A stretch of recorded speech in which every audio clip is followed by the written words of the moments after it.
परिचय। तुम क्या कर रही हो? देखो बहन, मैं इस पौधे को पानी दे रही हूँ। वास्तव में मैं कल पानी देना भूल गई थी। देखो, ये सूख गए हैं। हाँ, पौधे भी सजीव हैं और उन्हें भी जीवित रहने के लिए भोजन तथा जल की आवश्यकता होती है। लेकिन पौधे इन्हें कैसे प्राप्त करते हैं, क्योंकि उनमें हमारी तरह मुख नहीं होता है। वो मृदा से विभिन्न विधियों द्वारा पोषक तत्व तथा जल अवशोषित करते हैं। आओ जाने कि वो क्या हैं।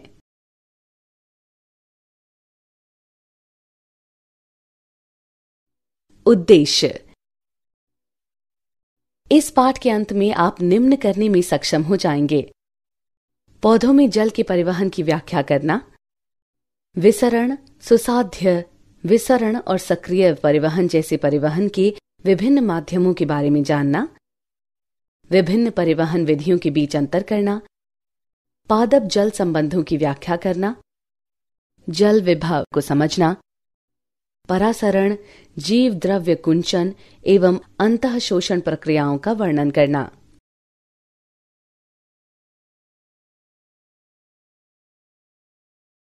पौधों में जल का परिवहन परिचय।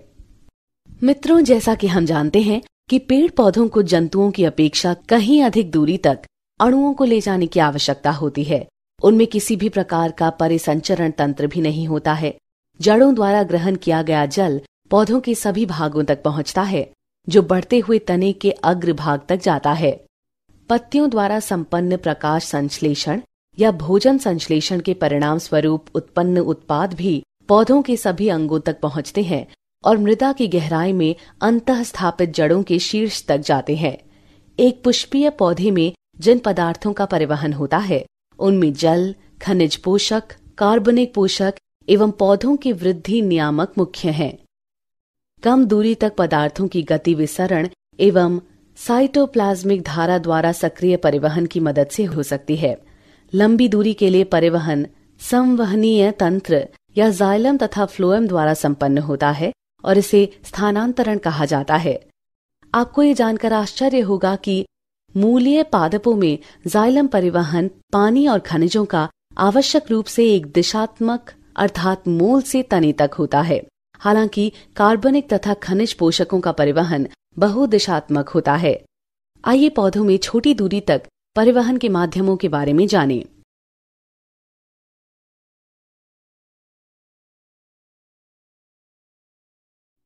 परिवहन के माध्यम। आइए विसरण से प्रारंभ करें। विसरण एक धीमी प्रक्रिया है और जीवित तंत्र पर निर्भर नहीं करती है। विसरण में अणु यादृच्छिक रूप से गति करते हैं। परिणाम स्वरूप पदार्थ उच्च सांद्रता से निम्न सांद्रता वाले क्षेत्र में जाते हैं। विसरण द्वारा गति निष्क्रिय होती है और कोशिका के एक भाग से दूसरे भाग तक या कोशिका से अन्य कोशिका तक या कम दूरी तक, या ऐसा कह सकते हैं कि पत्तियों के अंतर कोशिकीय स्थान से बाह्य पर्यावरण तक कुछ भी हो सकती है। इसमें ऊर्जा का व्यय नहीं होता है। पौधों के लिए विसरण अत्यंत ही महत्वपूर्ण है, क्योंकि पादप शरीर में गैसीय गति का यह अकेला माध्यम है। विसरण की दर, सांद्रता की प्रवणता, उन्हें अलग करने वाली झिल्ली की पारगम्यता, ताप तथा दाब से प्रभावित होती है।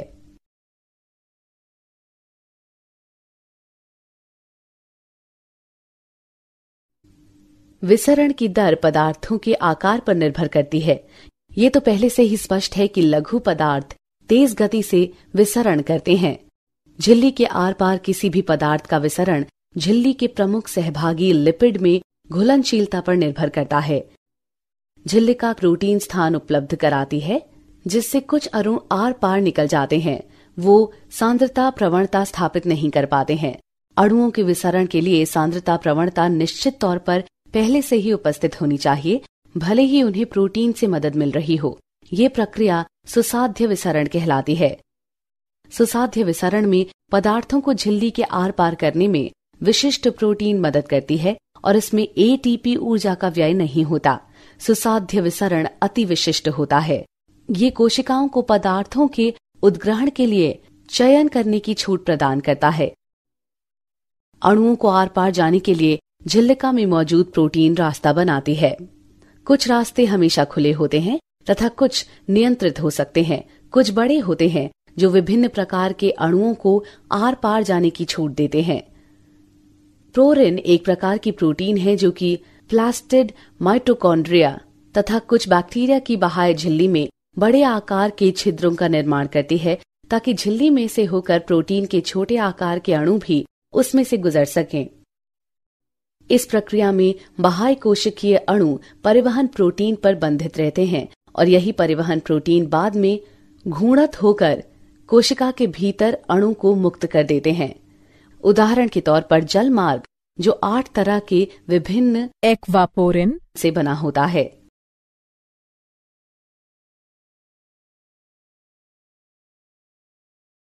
कुछ वाहक या परिवहन प्रोटीन विसरण की अनुमति तभी देते हैं जब 2 तरह के अणु एक साथ चलते हैं। सिम्पोर्ट में दोनों अणु एक ही दिशा में झिल्लिका को पार करते हैं। एंटीपोर्ट में वो उल्टी दिशा में चलते हैं। जब एक अणु दूसरे अणु से स्वतंत्र होकर झिल्लिका को पार करता है, तब इस विधि को यूनिपोर्ट कहते हैं। परिवहन का एक अन्य माध्यम सक्रिय परिवहन है। सक्रिय परिवहन सांद्रता प्रवणता के विरुद्ध अणुओं को पंप करने में एटीपी के रूप में ऊर्जा का उपयोग करता है। सक्रिय परिवहन झिल्लिका का प्रोटीन द्वारा पूर्ण किया जाता है। अतः झिल्लिका के विभिन्न प्रोटीन सक्रिय तथा निष्क्रिय दोनों परिवहन में मुख्य भूमिका निभाते हैं। पंप एक तरह के प्रोटीन है जो पदार्थ को कोशिका झिल्लिका को पार कराने में ऊर्जा का प्रयोग करते हैं। ये पंप प्रोटीन पदार्थों का कम सांद्रता से अधिक सांद्रता तक अपहिल परिवहन करा सकते हैं। परिवहन की गति अधिकतम तब होती है जब परिवहन करने वाले सभी प्रोटीन का प्रयोग हो रहा हो या वो संतृप्त ही क्यों न।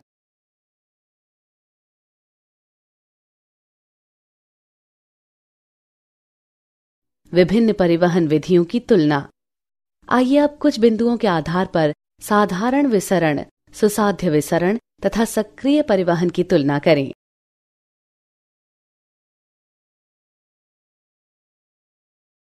पादप जल संबंध।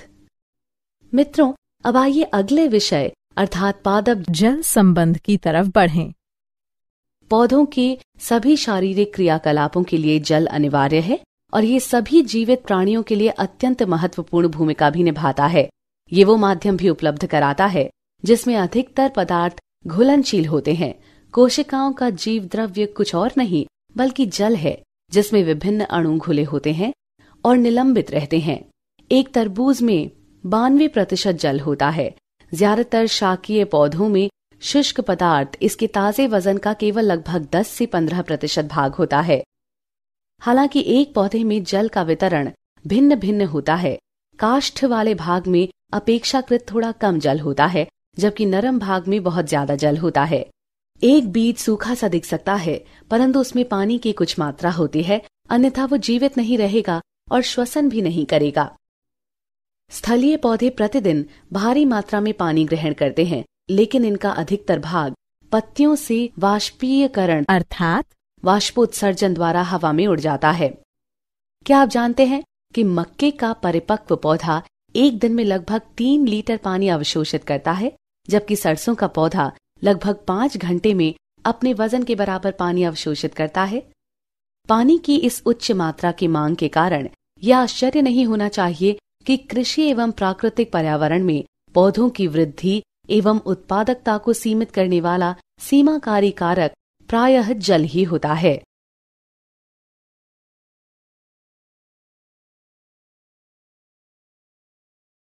जल विभव। पादप जल संबंध को समझने के लिए हमें कुछ मानक शब्दों को जानने की आवश्यकता होगी। जल की गति को समझने के लिए जल विभव एक आधारभूत धारणा है। विलय विभव और दाब विभव 2 मुख्य घटक हैं जो जल विभव का निर्धारण करते हैं। जल के अणुओं में गतिज ऊर्जा पाई जाती है। किसी तंत्र में जल की सांद्रता अधिक है तो इसकी गतिज ऊर्जा या जल विभव भी अधिक होगा। अतः ये सुनिश्चित है कि शुद्ध जल में सबसे ज्यादा जल विभव होगा। यदि कोई 2 अंतःविष्ट जल तंत्र संपर्क में हो तो पानी के अणु की अनियमित गति के कारण जल की वास्तविक गति की त्वरित गति ज्यादा ऊर्जा वाले भाग से कम ऊर्जा वाले भाग में होगी। इस प्रकार पानी उच्च जल विभव वाले अंतःविष्ट जल के तंत्र से कम जल विभव वाले तंत्र की ओर जाएगा। पदार्थ की गति की ये प्रक्रिया मुक्त ऊर्जा की प्रवणता के अनुसार होती है और विसरण कहलाती है। जल विभव को ग्रीक चिन्ह जाई से अंकित किया गया है और इसे पास्कल्स जैसी दाब इकाई में व्यक्त किया गया है। परंपरा के अनुसार शुद्ध जल के जल विभव को एक मानक ताप पर, जो किसी दाब में नहीं है, पर शून्य माना गया है। सभी विलयनों में शुद्ध जल की अपेक्षा जल विभव निम्न होता है। इस निम्नता का परिमाण एक विलय के द्रवीकरण के कारण होता है, जिसे विलय विभव कहा जाता है। विलय विभव सदैव नकारात्मक होता है। जब विलय के अणु अधिक होते हैं तो विलय विभव अधिक नकारात्मक होता है। वायुमंडलीय दबाव पर घोल के लिए जल विभव विलय विभव होता है। यदि शुद्ध जल या घोल पर वायुमंडलीय दबाव से अधिक दबाव लगाया जाए तो उसका जल विभव बढ़ जाता है।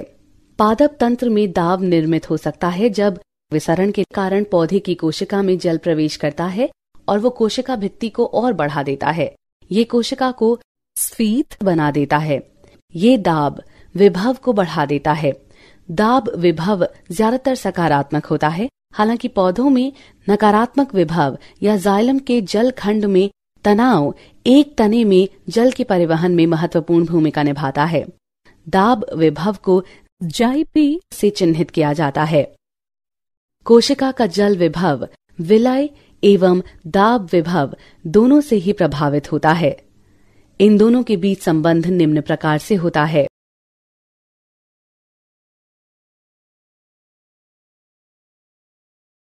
परासरण। जैसा कि हम सभी जानते हैं कि पादप कोशिका एक कोशिका झिल्ली और एक कोशिका भित्ति से घिरी होती है। कोशिका भित्ति जल एवं विलयन में पदार्थों के लिए मुक्त रूप से परागम्य होती है, अतः ये गति के लिए बाधक नहीं होती है। पादप कोशिकाओं में कोशिका झिल्ली और रसधानी की झिल्ली टोनोप्लास्ट दोनों एक साथ कोशिका के भीतर या बाहर अणुओं की गति निर्धारित करने के लिए महत्वपूर्ण होते हैं। अब आइए परासरण के बारे में जानें।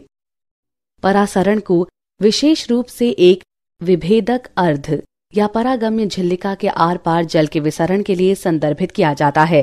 परासरण स्वतः ही प्रेरित बल की अनुक्रिया से पैदा होता है। परासरण की दिशा एवं गति दाब प्रवणता एवं सांद्रता प्रवणता पर निर्भर करती है। जल अपने उच्च रासायनिक विभव या सांद्रता क्षेत्र से निम्न रासायनिक विभव क्षेत्र में तब तक संचारित होता है जब तक कि साम्यता पर न पहुंच जाए। हम एक प्रयोग की सहायता से इसे समझ सकते हैं। शकरा विलयन से भरी एक थीसल कीप लें और उसके बाद इसे जल से भरे बीकर में उल्टा रखें। कीप के लिए गए जल में घुले शकरा के विलयन को एक अर्ध परागम्य झिल्ली या अंडे की झिल्ली द्वारा एक बीकर में शुद्ध जल से अलग करें तो क्या होगा? हम देखेंगे कि जल कीप में विलयन के स्तर में वृद्धि करने के लिए झिल्ली के पार विसरित होगा। ये तब तक लगातार विसरित होगा जब तक कि साम्यता पर न पहुंच जाए। अब हम कीप में जल की गति को रोकने के लिए कुछ दाब लगाएंगे। जल को विसरित होने से रोकने के लिए आवश्यक ये दाब वास्तव में परासरण दाब है और ये विलय सांद्रता का कार्य है। विलय की सांद्रता अधिक होने पर जल को विसरित होने से रोकने के लिए अधिक दाब की भी आवश्यकता होगी। संख्यात्मक आधार पर परासरण दाब परासरण विभव के बराबर होता है, लेकिन इसका संकेत विपरीत होता है। परासरण दबाव में प्रयुक्त दाब सकारात्मक होता है जबकि परासरण विभव नकारात्मक होता है।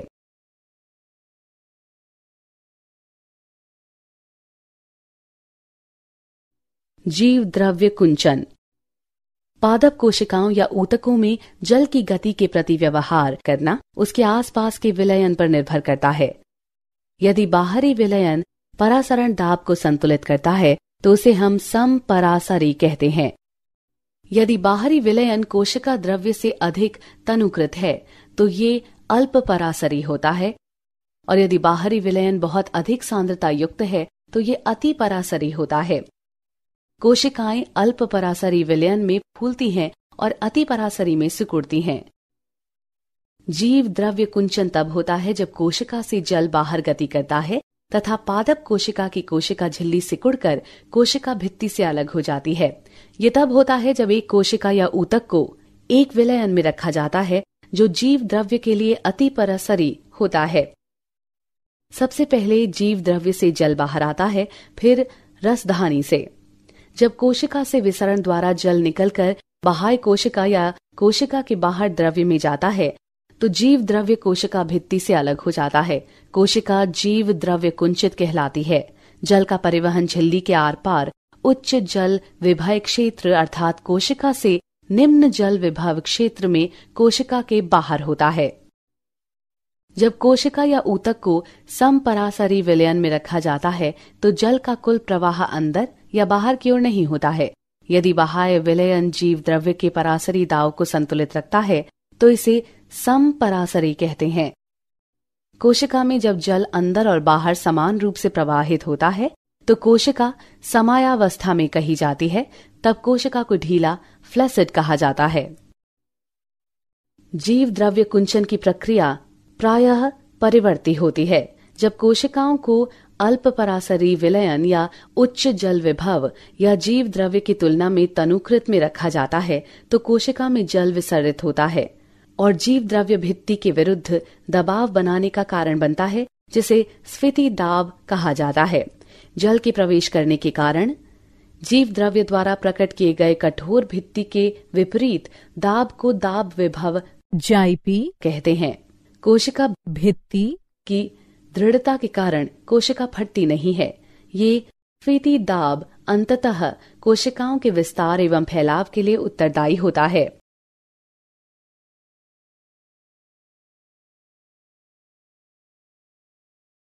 अंतः शोषण। अब आइए एक विशिष्ट प्रकार के पादप जल संबंध अर्थात अंतः शोषण के बारे में जानें। अंतः शोषण एक विशिष्ट प्रकार का विसरण है। जब ठोस क्लाइडस द्वारा जल अवशोषित किया जाता है तो इसके कारण उसके आयतन में विशाल रूप से वृद्धि होती है। अंतः शोषण के प्रतिष्ठित उदाहरणों में बीजों और सूखी लकड़ियों द्वारा जल का अवशोषण है। अंतः शोषण एक प्रकार का विसरण भी है क्योंकि जल की गति सांद्रण प्रवणता के अनुसार है। बीज या अन्य ऐसी ही सामग्रियों में पानी लगभग नहीं के बराबर है, अतः ये आसानी से जल का अवशोषण कर लेते हैं। अवशोषक तथा अंतः शोषित होने वाले द्रव्य के बीच जल विभव प्रवणता आवश्यक है।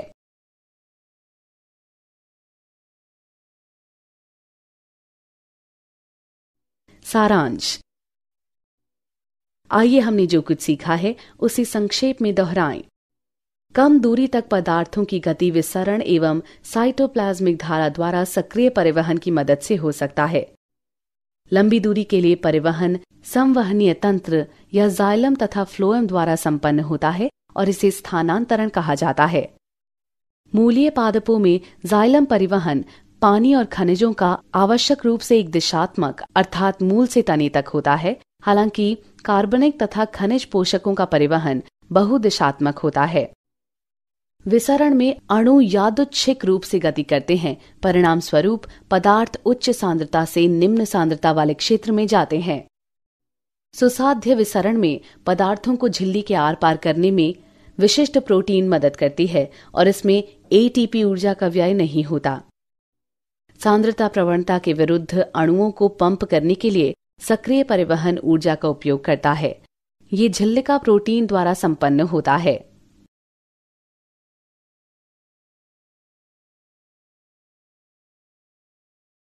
जल विभव को ग्रीक चिन्ह जाई से चिन्हित किया गया है और इसे पास्कल्स जैसी दाब इकाई में व्यक्त किया गया है। कोशिका का जल विभव विलय एवं दाब विभव दोनों से ही प्रभावित होता है। इन दोनों के बीच संबंध निम्न प्रकार से होता है। अर्ध परागम्य झिल्ली के पार जल का विसरण परासरण कहलाता है। परासरण की दिशा एवं गति दाब प्रवणता एवं सांद्रता प्रवणता पर निर्भर करती है। यदि बाहरी विलयन परासरण दाब को संतुलित करता है तो उसे हम समपरासरी कहते हैं। यदि बाहरी विलयन कोशिका द्रव्य से अधिक तनुकृत है तो ये अल्प परासरी होता है और यदि बाहरी विलयन बहुत अधिक सांद्रता युक्त है तो ये अति परासरी होता है। कोशिकाएं अल्प परासरी विलयन में फूलती हैं और अति परासरी में सिकुड़ती हैं।